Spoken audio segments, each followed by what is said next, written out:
Majelis Kehormatan Mahkamah Konstitusi menyatakan Hakim Konstitusi Anwar Usman terbukti melanggar etik berat terkait konflik kepentingan dalam putusan MK terkait syarat minimal usia calon presiden calon wakil presiden. Ketua Majelis Kehormatan MK Jimli Asidik dalam amar putusan yang dibacakan saat sidang di Gedung MK Selasa 7 November 2023 malam menjatuhkan sanksi pemberhentian Anwar Usman dari jabatan Ketua Mahkamah Konstitusi.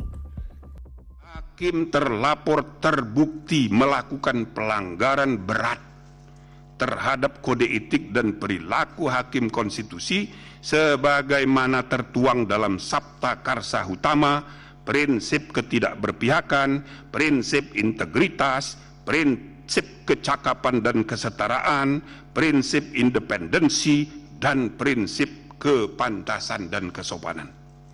2. Menjatuhkan sanksi pemberhentian dari jabatan Ketua Mahkamah Konstitusi kepada hakim terlapor.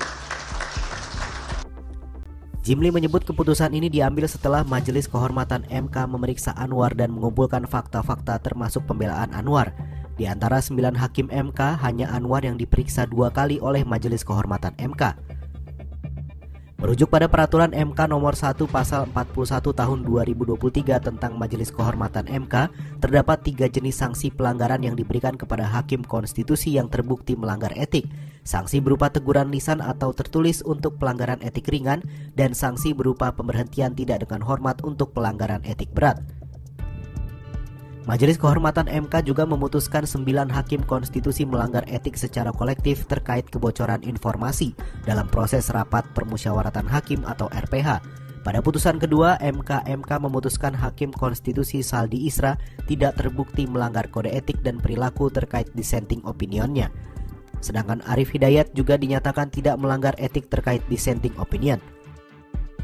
Sebelumnya, Jimli menyatakan MK menerima 21 laporan terkait dugaan pelanggaran kode etik 9 hakim MK terkait putusan syarat batas usia Capres-Cawapres.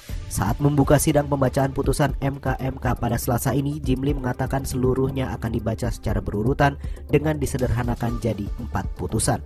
Akan tetapi keputusan Majelis Kehormatan MK ini tidak mengubah keputusan MK sebelumnya.